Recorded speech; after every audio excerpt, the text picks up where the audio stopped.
dermatologists.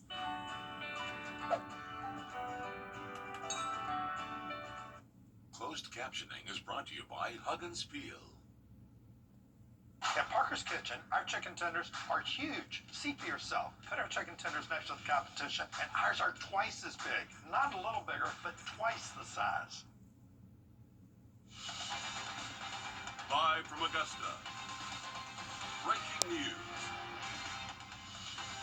We begin with breaking news this afternoon. This is the moment an 18-wheeler gets hit by a train this afternoon in Grovetown. It happened at the intersection of Catherine Street and Wrightsboro Road and is causing some traffic delays.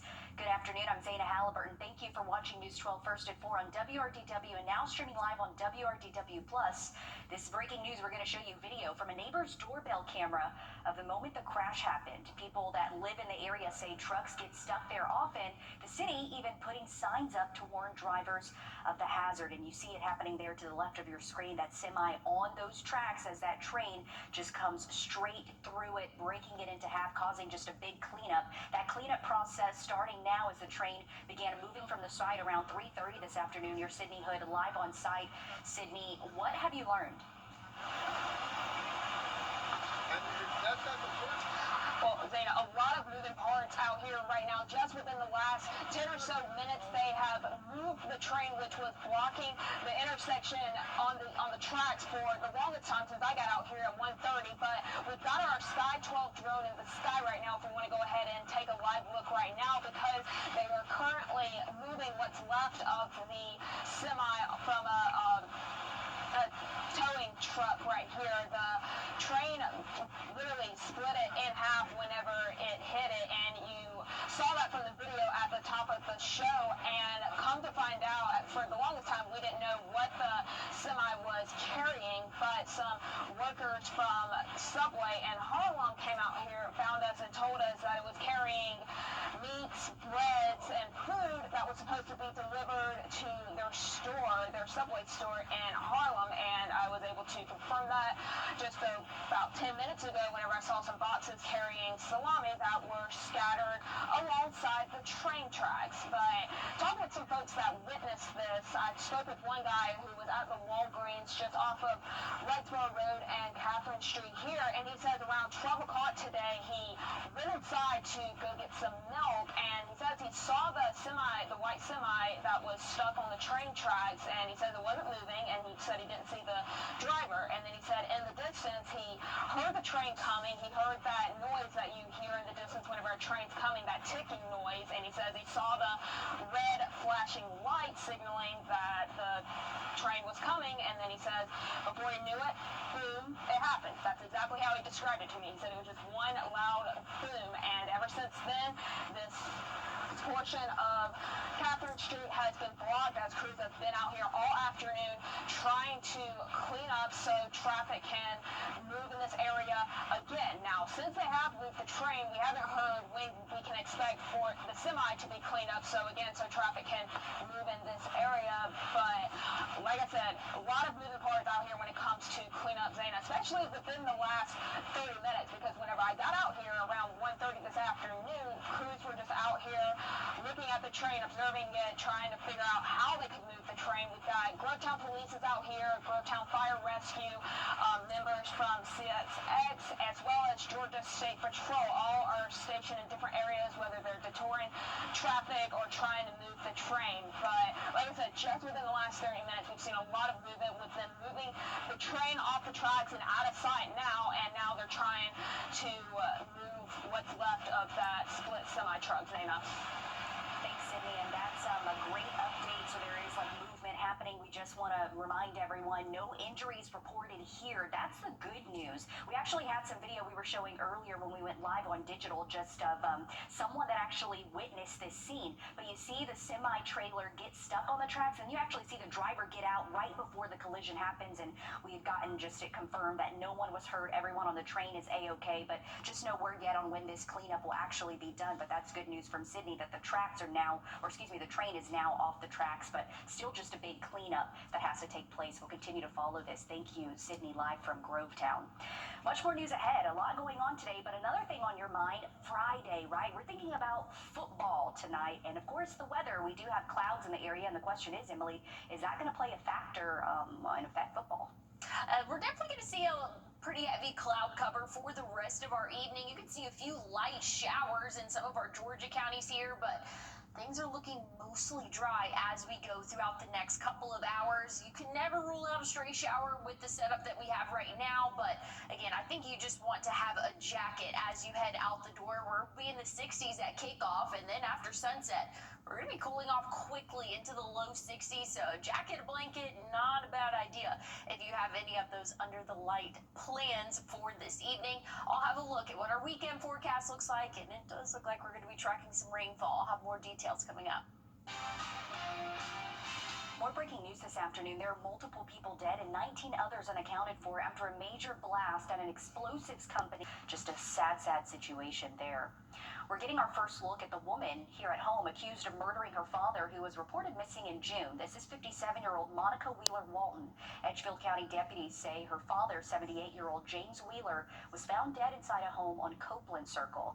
Deputies say Wheeler was reported missing June 24th by his brother, who had not been heard from. On the missing person report, his brother claims he got into a vehicle with people from Missouri. Deputies now believe Wheeler's body was in the home since he was reported missing. Wheeler Walton now faces murder and grave desecration charges in Edgefield County. An autopsy has been scheduled for Wednesday.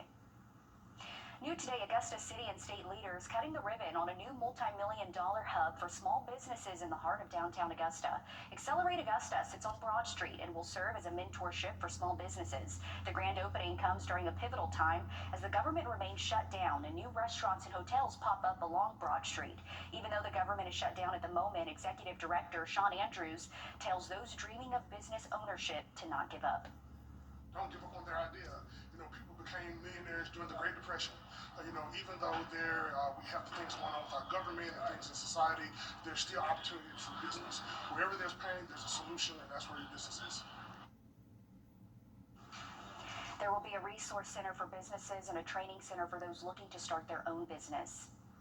A second suspect is charged with murder in the Augusta Waffle House shooting. Back in August, 23-year-old Layla Bennett was arrested and charged with aggravated assault, but now those charges have been upgraded to murder. Deputies say Antoine Stokes was shot at least once on August 20th at the Waffle House off Talbot Drive. Jalen Thomas was also arrested and charged with murder in the shooting. Bennett's bond hearing is set for next week. This month is Breast Cancer Awareness Month, and one local hospital is recognizing cancer survivors. Here's video from the Aiken Regional Medical Center's 30th Annual Cancer Survivor Celebration. Today's theme was the 90s, and there was a DJ, activities, and food. One hospital volunteer and cancer survivor says it's a great way for all survivors to get together. I'm really happy to be a part of this organization because they do care for their patients, and of course, being a cancer survivor myself, it is great to understand what some people have gone through. It's terrible that we all had to go through that, but it's good to know that we all had to go through that, and we're here for each other. She also says it was great to see the event return after being canceled last year because of Hurricane Helene. New today, 4 students at the Davidson Fine Arts Magnet School are being recognized in the National Merit Scholarship Program. The district says Annie Zhang is a semifinalist who will go to the national competition. Zhang placed in the top 1% of high school seniors in the country. This is for performance on the PSAT, a National Scholarship Merit Test. 3 others recognized include Colette Kriegel, Luca Armstrong, and Anna Harwood. They each earned recognition as National Merit Commended Scholars. Congrats to all of them. A Georgia superintendent is on leave after he was indicted on federal charges. Coming up, learn what the charges are and hear from parents about how they feel. And we're tracking rain chances as we go throughout the next couple of days for us. Things are feeling a little bit cooler as well. I'll have a look at your full forecast coming up. Time and Temp, brought to you by your First Alert weather team. The News 1226 First Alert Radar Network. With up to 10 times the resolution of other local radars and technology that can pinpoint right down to your street. First just got faster. If you have both. Now, your First Alert weather with meteorologist Emily Acton. Well, Well, if you have any football plans later on this evening, definitely want to have a jacket with you. Most of us will remain dry, but it is going to be overcast throughout the rest of our evening. A rain jacket, maybe if you just want to be on the safe side, but like I said, most of us will be dry for the rest of our evening. We'll be at right around that 67-degree mark at kickoff, dropping off into the low 60s by halftime, and then eventually bottoming out in those middle 50s for the start of our Saturday morning. Things are looking a little bit more wet as we go into our weekend, unfortunately so, but it is going to be hit or miss, at least for our early Saturday morning. So here's what we can expect as early as 5 a.m., seeing some showers moving in south of I-20, and then we could see a few more sticking around for the mid-morning hours. But once we get into the late overnight, that's when we're going to be tracking some really steady, heavy rainfall for our area. I mean, check this out, Sunday morning, definitely going to be very wet for us. So a little bit of a shift in the forecast for us. We are tracking, again, heavy rainfall as we go throughout a good portion of our Sunday. Just know tomorrow, very hit or miss. Sunday looks to be a little bit more widespread. I'll have a look, though, at your 7-day temperatures coming up. Thanks, Emily. The DeKalb County School District is currently without its superintendent. The problem is he's facing a Georgia teen is inspiring others when she returns to what she loves after a major surgery. Coming up, hear her story. And looking at that fair forecast for your day tomorrow, just know we are going to see those off and on showers, at least for the first half of the day. Temperatures will be well below average. I'll have a look at your 7-day forecast, though, coming up. First Alert Radar, powered by Jim Hudson Automotive Group. Well, we're tracking a few isolated showers for your early morning Saturday, but really later on into the overnight, that's when we can expect to see some more widespread rainfall. That'll lead into our Sunday, unfortunately. Here's what we're looking at. Starting off our Saturday morning, light hit or miss showers for us, but should be clearing up by midday, and maybe we'll see a few for our South Carolina counties, but as we go into the evening, just overcast sky conditions for us. But that heaviest of rainfall will be more widespread for our Sunday. And check out temperatures, low 70s for the next 2 days, but things are looking a lot better for the work week next week. Overnight lows still in the 50s, and afternoon high temperatures will reach the 80s for a good portion of our week next week. Plenty of sunshine. Zaina just unfortunately is missing us on the weekend. Okay, thank you, Emily.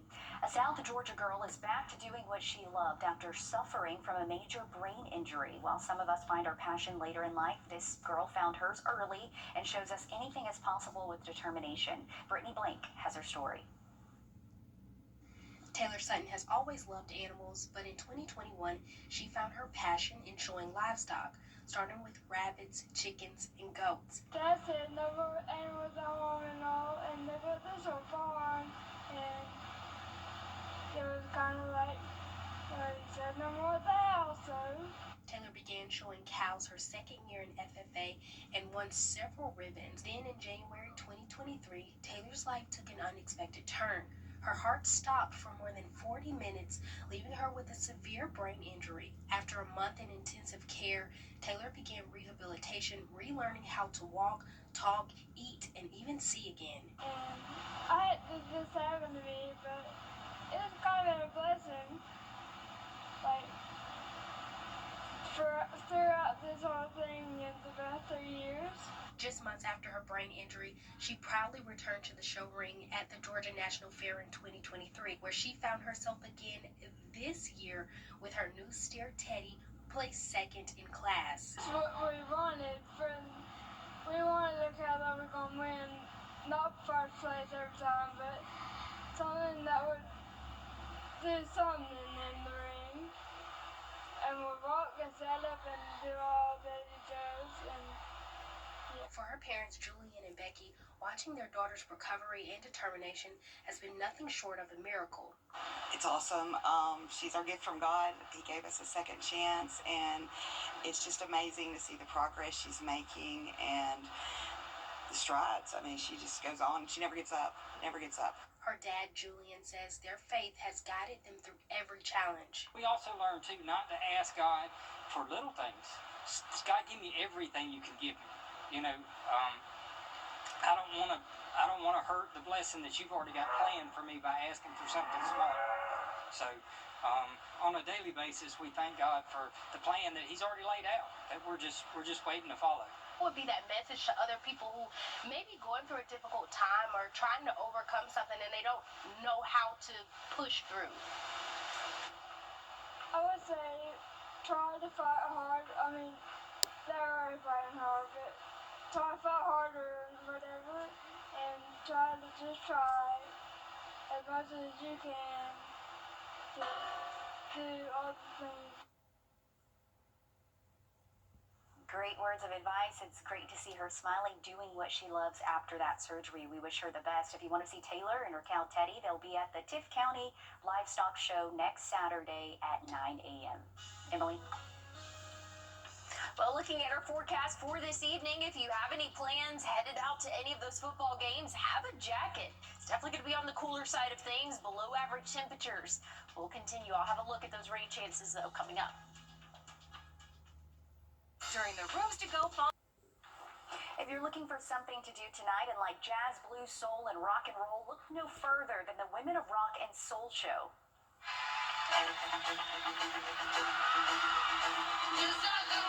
That looks like a lot of fun there. That was some really good music. I was having a good time to that. Here's a look at our community calendar. If you're looking for something to do tomorrow, there's a dance-a-thon to support breast cancer research. It's at the Augusta South Family YMCA. Starts at 9 a.m. and it's a free event. There's no registration required. If you want to dance and support breast cancer research, check it out tomorrow morning. And probably not a bad day to spend indoors. We are seeing a lot of cloud cover sticking around for us. Same for this evening. If you have any Friday night plans and want to head out to any of those football games, probably want to bring a blanket and definitely a jacket with you. We'll be right around that 67-degree mark at kickoff, dropping off into the low 60s as early as halftime. So it is going to be a little bit breezy out there as well. Things are going to feel a little bit on the cooler side of things. Same can be said for your Saturday morning. Check it out. We'll be in the 50s to kick off our morning. Very similar to what we saw today, but again, starting to feel a little bit more like fall as we go throughout the weekend. Well below average temperatures. We are going to be tracking some rain chances, though. That could start early tomorrow morning. We'll see a few heavy showers get in the way for our late overnight hours and into our Sunday, unfortunately. Really tracking a good bit of rainfall for our area. 70, the average high temperature comes Sunday. But next week, things are looking a lot sunnier and warmer. We'll see those high temperatures warm up into the low 80s for a good portion of next week.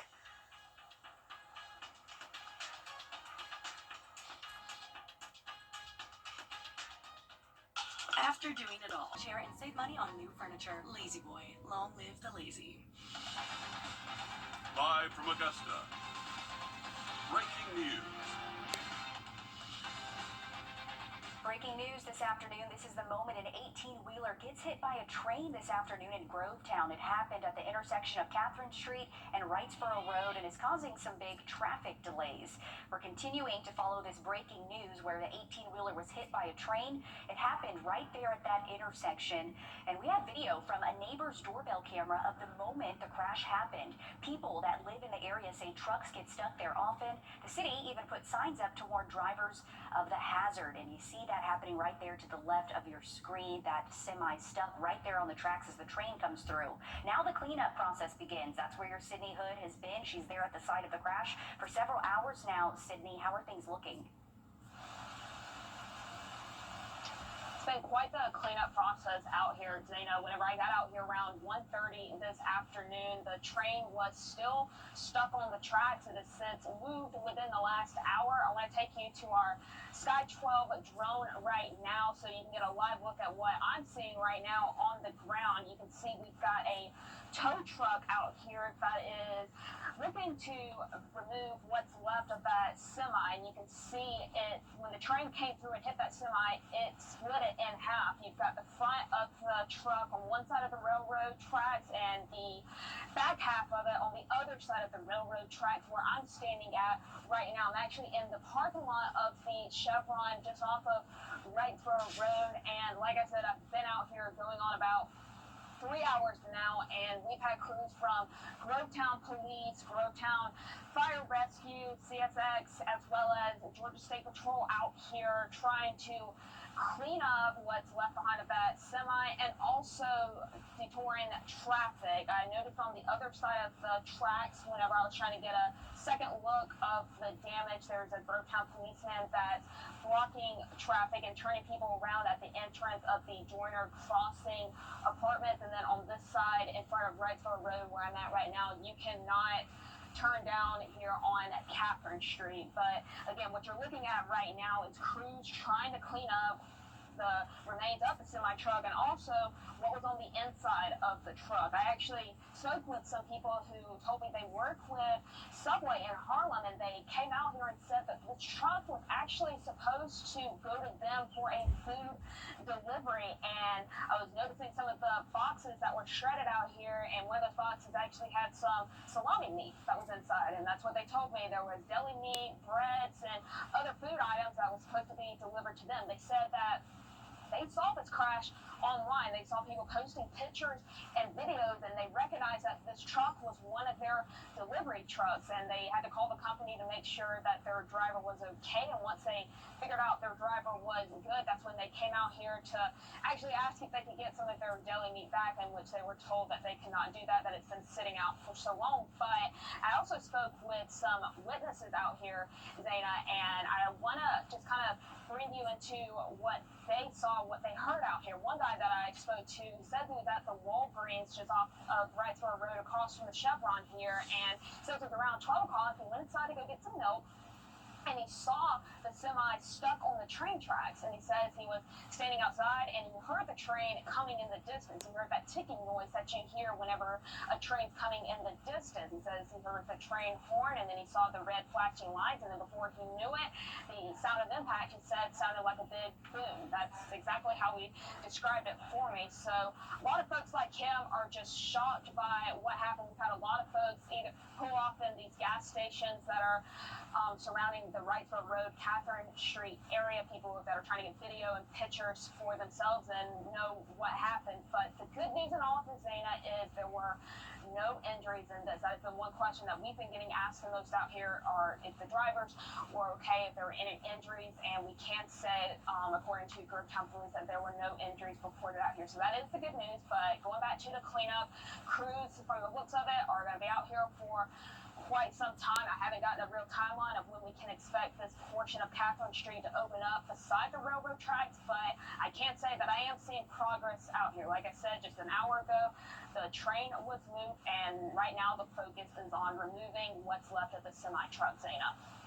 Thanks for that update, Sydney. And I just want to let people know at home, this collision actually happened 4 hours ago. It happened just after 12:30, and this is what the scene still looks like. Like Sydney said, we don't have that timeline of when everything will be cleared and open, but like you mentioned, Sydney, just a blessing everyone's A-okay. We have more videos that witnesses actually sent to us. I think some were circulating on our social media page and online that you can check out, but it actually shows when that semi got stuck there. You can see the driver getting out before that impact happened. So good news there, and thank you to all of those first responders cleaning all of that up, because it is a scary situation just to walk up and see. But for people tuning in, everyone's okay. It's just going to take time there with the cleanup. We'll check in with Sydney again in just a bit, but right now, Friday football and weather, that's what people are thinking about. We have clouds outside. It really is feeling fall-like. Emily, what do people need to know if they are heading out later? Well, definitely want to have a jacket if you do have any outdoor plans this evening. That cloud cover is going to stick around. A few light showers in our vicinity, but not really impacting us for our evening, so that's some good news. But again, things are going to feel a little bit chilly even at kickoff. 67. That average temperature around 7 p.m. will cool off into the low 60s as we go throughout the rest of the evening. Overnight tonight, we'll drop off into those 50s. But we're checking out your Saturday forecast. Maybe you want to head to the Western Carolina State Fair. Those temperatures tomorrow afternoon will be in the upper 60s, low 70s for us, and that cloud cover is going to stick around. We have a small chance of a few isolated showers for the first half of our day, but overnight, Saturday into Sunday, we'll see some rain chances increase. I'll have a look at what that looks like coming up. As law enforcement officers are still asking for your help learning more about the events leading up to the shootings at South Carolina's Here at Home applications for Toys for Tots are now open. The yearly tradition allows people to donate toys for children in the area so that every kid has a present under the tree. Last year, they supported more than 82,000 kids, even up to the age of 19. The coordinator in Richmond County tells us people tend to leave out gifts for older kids, so that's really what they need this year. We getting a lot of toys that's coming in, but for the younger kids. So we look for people to donate for the kids that's up, because we run our way up to 18, 19 years old. So we need toys to try and provide for those kids as well. You can donate online or at any of the drop boxes at businesses participating in the area. You can find the application and ways to donate, where to go, or if you just want to donate monetarily with a money. Our website is wrdw.com. You can find all the information there. Coming up, every parent sends their kids on school field trips thinking they're safe, but still ahead, the unthinkable happened to one parent in Georgia. And we have a lake wind advisory out until 11 a.m. tomorrow, so that's been extended. Breezy conditions expected for our weekend. I'll have a look at what we can expect Saturday, Sunday coming up.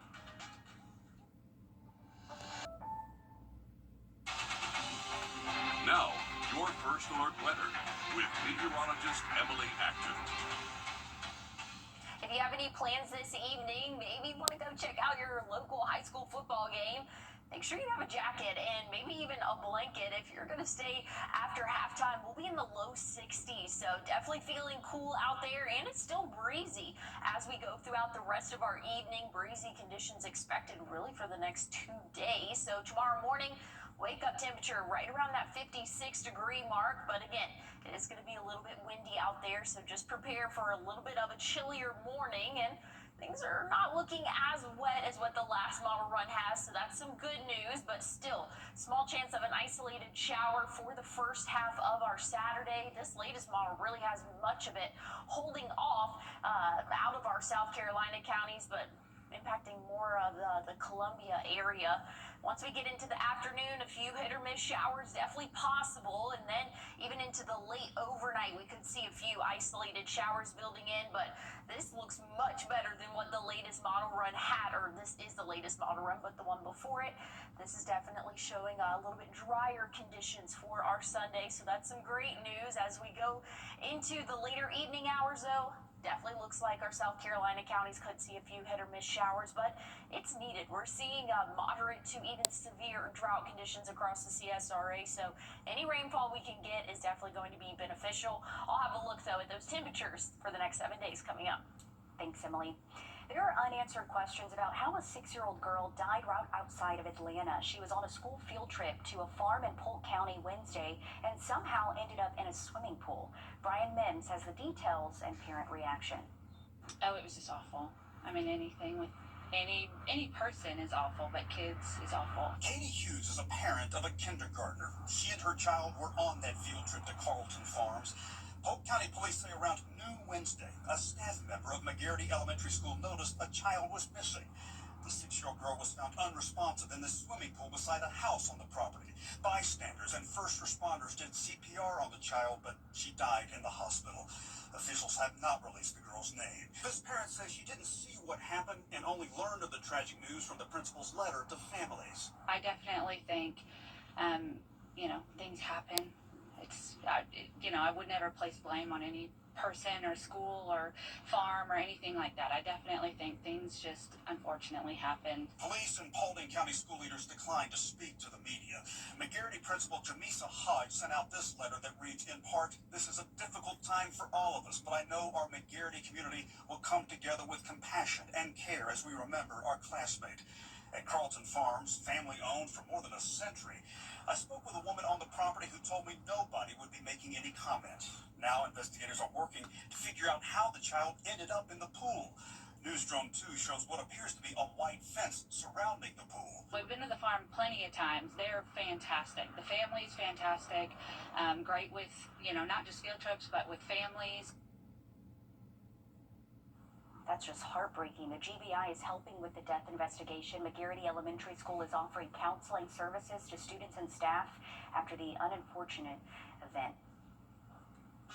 Still ahead, a canceled flight can turn your dream vacation into a nightmare. Coming up, learn how one couple fought for their refund and the key steps every traveler should know. And looking at your forecast for tomorrow, want to head out to the Western Carolina State Fair. Conditions are looking a little bit overcast for us. An isolated shower possible, but main rain chances will stick around for our Sunday. I'll have a look at your 7-day forecast coming up. To remind you that So back.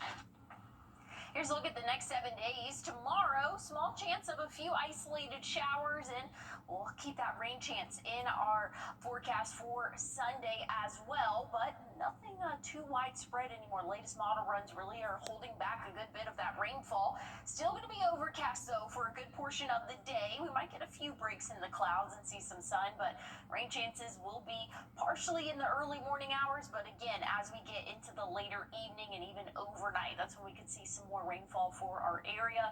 Look at next week, though. Much better conditions. I just wish it was in time for the weekend.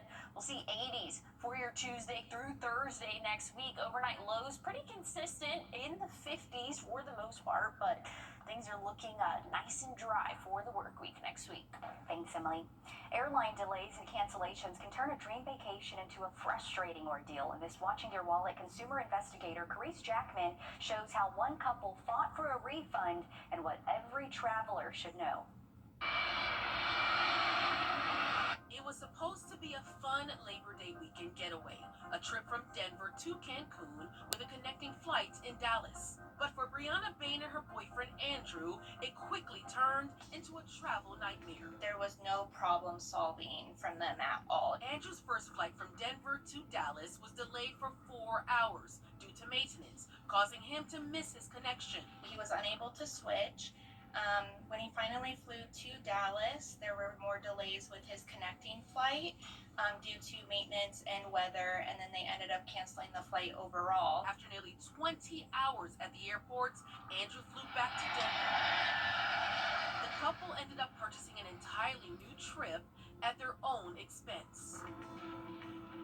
But Brianna Bain is not alone. According to the U.S. Public Interest Research Group, or PIRG, airline complaints have soared over the past few years, with flyers complaining about everything from canceled and delayed flights to lost baggage and stalled refunds. They have another level of responsibility when it comes to taking care of their passengers and making sure that they can accommodate whatever is going on in a timely fashion.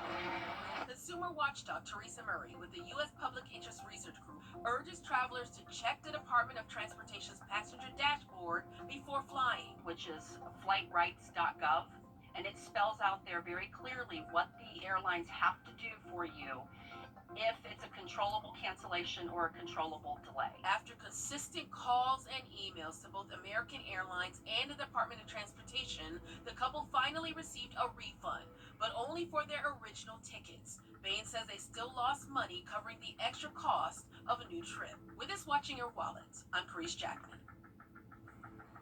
Another piece of advice, Murray recommends downloading the airline's app to get real-time alerts and have another way to reach customer service. She also suggests checking flightaware.com to see if your plane is on time and track where it is in real time.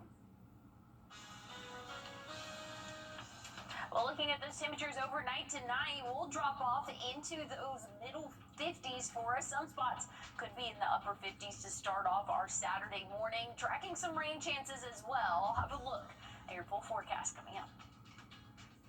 Thanks for watching News 12 on your side. James believes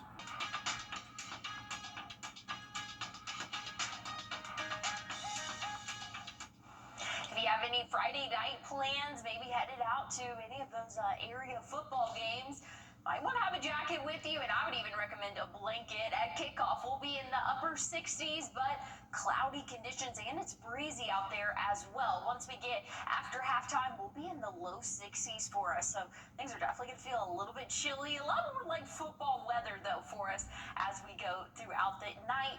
Overnight tonight and into the day tomorrow, we'll see those early morning low temperatures in the middle and upper 50s for us. So things are definitely feeling a little bit more like fall. We'll have a few hit or miss showers for the first half of the day, but I think the majority of us will stay dry for a good portion of our day tomorrow. Once we get into the evening, a few hit or miss showers possible as well.